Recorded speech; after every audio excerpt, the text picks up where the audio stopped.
Hi everybody. Didn't have a screenshot for last week, but of course you guys were really busy on that. I'm gonna talk to you for just a couple of minutes on a couple of things. And first off, of course, we're getting really busy, and so we're getting close towards the end of the semester. The summer semester, and so just to put this out there, and I did have a news item out there. There are some discussion items that are out there online for you. If you are so inclined to kind of answer those questions, you can have some discussions with others within the class, and maybe you all can kind of brainstorm regarding some things out there. And a couple of you have contacted me and looking for any kind of extra credit. For people who participate on that and have a meaningful discussion, there may be, we could do 1 or 2 points per discussion. Out there, there's quite a bit. So some of you don't need the points. Some of you just looking for a hedge out there, and I certainly understand that. Summer is kind of weird in just that there's not a whole lot of opportunities on campus or some things that are going on. So if you want to participate in any of the discussions, please do so, and I'll take a note of that. And I will have some opportunities for you to get maybe 1 or 2 points per discussion that's out there. So if that's something that would be interesting to you. So, and of course you can find that out there under communications and under your discussions. You can kind of take a look at that. So there's a lot of information that's listed out under these next two modules, modules number 6 and 7. And so you can take a look at these. I did want to kind of address a couple of them that are listed out there, not in particular. I didn't want to go through all that because you all can do that, but I hope that you're reading the text. I hope that you're looking at the slides. I know that's not the best way, but there are also some links out there that would be kind of helpful. And here's what I'd like you to keep in mind. So you're at the point where everybody's gotten their solution paper 1 and 2, you've all gotten those back. You've gotten feedback from that. Now, what you're going to do based upon this third iteration is you're going to come up with your intervention. And with that intervention, in addition to that, you're also going to submit a logic model. Now, I'm going to grade you on the third submission, just like the rubric says. The logic model, I will give you feedback on that, but you won't actually receive your points associated with that until you actually turn in the final paper. So take a look at that. Make sure that when you do turn those in, and that is due, your solution paper is due the 12th, just make sure that you're doing that. If you'll do me a favor, only submit section 3 with all the requirements on that. Your references, separate those out. It just makes it easier for me going in there and taking a look at some of those things, and also it's also easier for Turnitin for that. So you'll put it all together for the final paper. So if you'll help me with that, and again, remember we're still doing APA. Some of you are struggling with that a little bit, and I certainly can sympathize with that. But there are ways to do that, whether it's online help or some of the APA handbooks. I think that would be helpful as well. So in addition to your readings, if we can take a look at just briefly the community interventions, there's a series of slides that are listed out there. And one of the nice things about this actually goes along with one of your the instructors for this course and in the College of Public Health, also in Community Health, Dr. Mary Ann Littleton. And this is some information from a published report that she did after a project that she herself was involved in. And so be thinking about your own interventions and are there anything from the readings? Is there stuff from the slides? Is there information out there that can kind of help you as you work towards completing your intervention? Because we're asking a lot for that. And when you look at that intervention, and then when you go to do your logic model, you're going to see some gaps, and maybe this will be kind of helpful for that. So, community interventions or interventions in communities, and so you can have broad interventions, you can have targeted interventions for interventions within the communities, and so sometimes you're looking just at the general population. Sometimes you're looking at particularly high-risk groups. And so, a lot of times you're looking at particular risk factors, whether it's activities, treatment, diet, exercise. There's a lot of different ways to look at this. And Dr. Littleton herself, she actually worked on a project in Uniontown. And so this is where, whoops, my apologies. Where did that come from? Here we go. So this comes from an actual process that she went through. And so what they were trying to do was develop and to evaluate community health advisors, CHAs, based interventions to reduce cardiovascular disease in African American women over 39 years of age in rural areas. So, of course, looking at this, of course, her design, quasi-experimenta, she had a community in Uniontown, Alabama. They also had a comparison, and so you can go back to your basics and research. What types of research do you have? What kind of design you have? And so she didn't have a control group, but she did have a comparison group. So she had an intervention community. She had her community elsewhere in York. So what they were trying to actually do, there were some phases that they wanted to kind of approach from. And so, there was training, there was intervention, there was maintenance, entry, training, intervention, and maintenance. And so with the entry, of course, what they were trying to do was you had to develop a steering committee to guide those efforts and provide resources. And so you have to think about your stakeholders. Who are the people that you would want to be on your steering committee? And for here, they had political leaders, they had healthcare professionals, they had influential lay people. So when you're thinking about your intervention, these are things that you might want to keep in mind, because when you start talking about communities and who gets to do what, who is actually in the community and who speaks for the community. And so they found it beneficial to have local, well-respected people to serve for this, and they also needed someone in the community who was well respected to serve as a program coordinator.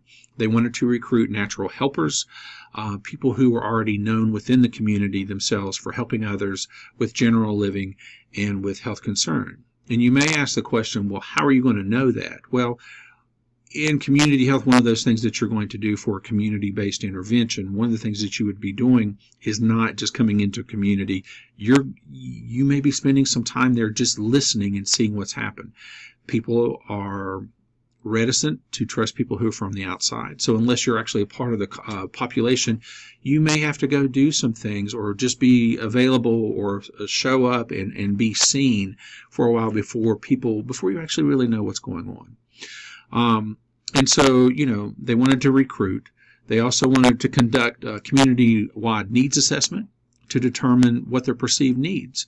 And so when you think about this, and we're going to talk precede, proceed here with the other part of this chapter 6, is that your assessment, you can use this to determine needs, but that's also coming from a deficit matter. One of the things to kind of keep in mind is that when you're doing a community assessment, not only are you looking to see what their perceived needs are, what are the things that they're already good at, or what are the strengths that they have? And so this would be something that you would want to determine as well. And so for training, what they wanted to do was to bring these folks together to talk about the purpose of the Community Health Advisor Program. They wanted to use this assessment. And, again, you're listening. You're not coming in there with your agenda. You're coming in there to listen. You're there to kind of help facilitate. And so the group that is assembled are the ones who choose the priority health concerns. Now, you may identify something totally different, and you may be on point, but the problem is that if the community doesn't see that as a particular need, or if they resist, then you can have all the money and you can have a wonderful intervention, but if they have no buy-in to it, then what's going to happen? They had training, they did group building, they did leadership, they did skill development, they did discussions, and and again, coming back to those identified needs that they identified. And these natural helpers, they gave them a certification as community health advisors, so people can enjoy that as well too. So when they did their intervention provided advice and assistance for people and their family, their friends, their neighbors, on the particular issues that they had identified, and they wanted to also work together with them to change policy and to improve the health status of the community. That seems like a lot, but there's a lot that goes on in these communities as well too. The community health advisors will also help with the steering committee to develop action plans that address priority issues. So once again, we're not really the ones setting the agenda. They're setting the agenda, and actually they're the one developing the plan. You're there to serve as a resource. And so we kind of take a back. We're not there to show off. I mean, and the thing is with public health, we want to help people and we want to fix things. But these folks, with what they're trying to do, let the people lead. If the program they found out was focused on specific health intervention, then the intervention phase includes community health advisors generated interventions. So even there again, if they decided to do something, it just wasn't what the literature says, which of course you're thinking that you're going to do that anyway, but you're helping to guide those folks, and since they're making the decisions, they're also the ownership for that. After you have your intervention, you do have maintenance, because hopefully you are coming into an area where you're not just there to do your study, get your results, and then you've gone away. And that's been a complaint within community health initiatives in the past, that once we got what we wanted, that those communities were kind of being left to their own devices there. So the community health advisors, the steering committee, would continue to work for maintenance, see what's going on, see how they progress, see how they can reassess needs. And so if this intervention is successful, then these two groups also are going to work towards institutionalization of this. They had trainings, which when they talked about the trainings, and see, this may be something that you need to consider for what you're going to do, especially logic model wise. So they had general sessions. They had 5 focused on community health issues, problem solving, leadership skills, and then they had 5 lessons that were mainly about cardiovascular disease. So they specialized training to lead risk reduction. They had activities in nutrition, physical activity, and smoking cessation. So again, these are activities to get you to your goal of what you want for things to happen. So you could be thinking about that as well. They did have a risk reduction where they had promotional activities. So maybe health and food fairs. They had walks. They had smoke-free days where they were asking people not to do that. They did blood pressure screenings. They did things that were initiated by the community health advisors. They had risk reduction classes. They were educating in things like nutrition, physical activity, smoking cessation. Again, these are activities that they wanted to have. And so they also had, even with the intervention, environmental changes were a part of this as well too. So they discovered that, you know what, we need cleanup. We need lighting for outdoor tracks because you want us to walk, but nobody's going to walk after dark. Maybe you need additional exercise room. Maybe you work at increasing the availability of low-fat items in stores. So there's information listed here too. These are what they consider community-based participatory research key principles, and there's some information out there. And so you can see, and you can read this here, but this is really good stuff. And so this is one of the things that, maybe you want to do this for your intervention, or maybe this is something that you're interested in for something else that's going on. And so you can see the steps here. And so, CBPR recognizes the community, their identity. They build on the strengths and the resources. They want it to be collaborative. And so there's a partnership going on there.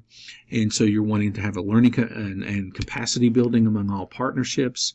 And there you also have to find at some point there's going to be a balance between research and action that's mutually beneficial for everyone involved. And you can also see this as well too. So take a look at this.